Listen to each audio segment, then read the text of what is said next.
అందరికీ నమస్కారం. Welcome to Archi Media. నేను మీ రవి. సో నిన్నటి వరకు కూడా ఎలక్షన్ల కార్పొరేషన్ మున్సిపల్ ఎలక్షన్ల ఎన్నికల హడావిడి ముగిసిపోయింది. సో రేపటితో అభ్యర్థులు ఎవరు గెలిచారు, ఏ వార్డులలో ఎవరు గెలిచారు అనేది రేపు క్లియర్గా తెలియబోతుంది.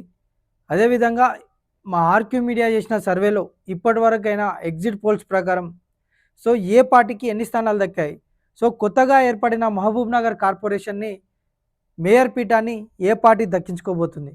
సో అధికార పార్టీ అయిన కాంగ్రెస్ పార్టీ వైపు ప్రజలు మొగ్గు చూపారా? సో ప్రతిపక్ష పార్టీ అయిన టీఆర్ఎస్ వైపు ప్రజలు మొగ్గు చూపారా? సో మిగతా పార్టీల పరిస్థితి ఏంది? ఒకసారి మన ఆర్కే మీడియాలో ఎగ్జిట్ పోల్స్ని ఒకసారి అంచనా వేసే ప్రయత్నం చేద్దాం. మొత్తము 60 డివిజన్లుగా, సో 60 డివిజన్స్గా మహబూబ్నగర్కి ఏర్పడిన కొత్త కార్పొరేషన్ని విభజించడం జరిగింది. 60 డివిజన్లకు వచ్చేసి ఒక డివిజన్ని కాంగ్రెస్ పార్టీ ఏకగ్రీవంగా ఎన్నుకోవడం జరిగింది. సో మొత్తంగా కూడా 59 డివిజన్లకు జరిగిన ఈ పోలింగ్లో ఏ పార్టీకి ఎన్ని స్థానాలు జరుగుతాయి, అధికార పార్టీ అయినా కాంగ్రెస్ పార్టీకి ఎంత దక్కొచ్చు అనేది అప్రాక్సిమేట్గా ఒకసారి ఎగ్జిట్ పోల్స్ని బట్టి మేము చేసిన సర్వే ప్రకారం ఒకసారి చెప్తాం. సో కాంగ్రెస్ పార్టీకి వచ్చేసి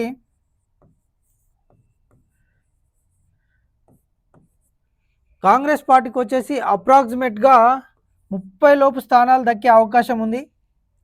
అదేవిధంగా బీఆర్ఎస్ పార్టీ, సో ప్రతిపక్ష పార్టీ అయిన బీఆర్ఎస్ పార్టీకి ఒక 18 లోపు స్థానాలు దక్కే అవకాశం ఉంది. సో 18 నుంచి 20 లోపు స్థానాలు దక్కించుకునే అవకాశం ఉంది. సో బీజేపీ పార్టీకి వచ్చేసి 8 నుండి 10 స్థానాలు దక్కే అవకాశం ఉంది. ఇతరులకు ఎంఐఎం ఉంది, ఎంఐఎంకు ఒక 2 స్థానాలు దక్కే అవకాశం ఉంది.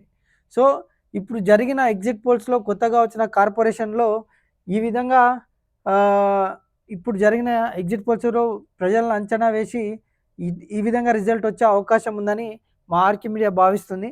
అదేవిధంగా కాంగ్రెస్ పార్టీ వైపు కూడా ప్రజలు చాలా వరకు కూడా మొగ్గు చూపినట్టు తెలుస్తూ ఉంది. ప్రజలపైన ఎటువంటి ఇబ్బంది పెట్టకుండా, ఎవరిని ఏ ఇబ్బంది పెట్టకుండా పాలన కొనసాగిస్తూ ఉన్నాడని చెప్పి చాలా వరకు కూడా ప్రజల్లో ఉంది.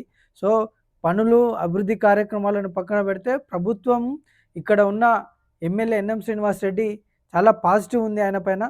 సో ప్రజలను ఎటువంటి ఇబ్బంది లేకుండా ఆయన పాలన చేస్తున్నట్టుగా చాలా వరకు కూడా పాజిటివ్గా, చాలా వరకు కూడా ఇక్కడ కాంగ్రెస్కు కూడా కొంచెం కొన్ని సీట్లు పెరిగే అవకాశం కూడా ఉంది.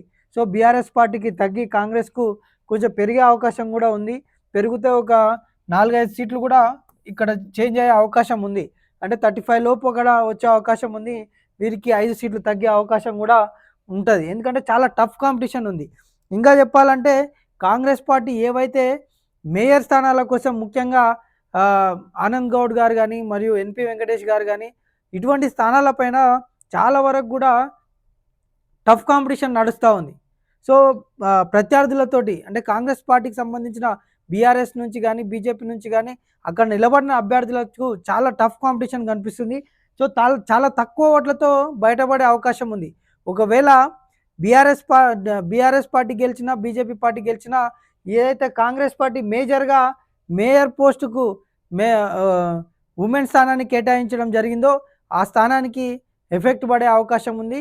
సో కాంగ్రెస్ పార్టీకి చాలా టఫ్ కాంపిటీషన్ ఉంది. ముఖ్యంగా ఈ 2 డివిజన్ల పైన ఎన్పి వెంకటేష్ మరియు ఆనంద్ గౌడ్ గారు ఏవైతే వార్డులు ఉన్నాయో, ఆనంద్ గౌడ్ గారు వాళ్ళ వైఫ్ని నిలబెట్టడం జరిగింది. ఎన్పి వెంకటేష్ గారు వాళ్ళ కూతురైన నేహశ్రీని అక్కడ నిలబెట్టడం జరిగింది. సో ఈ వార్డులను చూసుకుంటే ఏవైతే కాంగ్రెస్ పార్టీ మేయర్ స్థానాలకు దృష్టి పెట్టిందో ఆ వార్డులు చాలా టఫ్ కాంపిటీషన్ ఇచ్చే అవకాశం ఉంది. మిగతా పార్టీలు కూడా అభ్యర్థులు చాలా గట్టిగానే ఉంది పోటీ.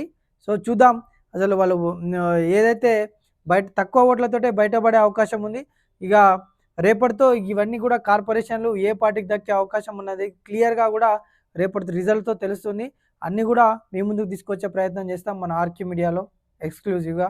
దయచేసి మా ఛానల్ ఎవరైనా సబ్స్క్రైబ్ చేసుకోకుంటే సబ్స్క్రైబ్ చేసుకోవాల్సిందిగా కోరుతా ఉన్నాం.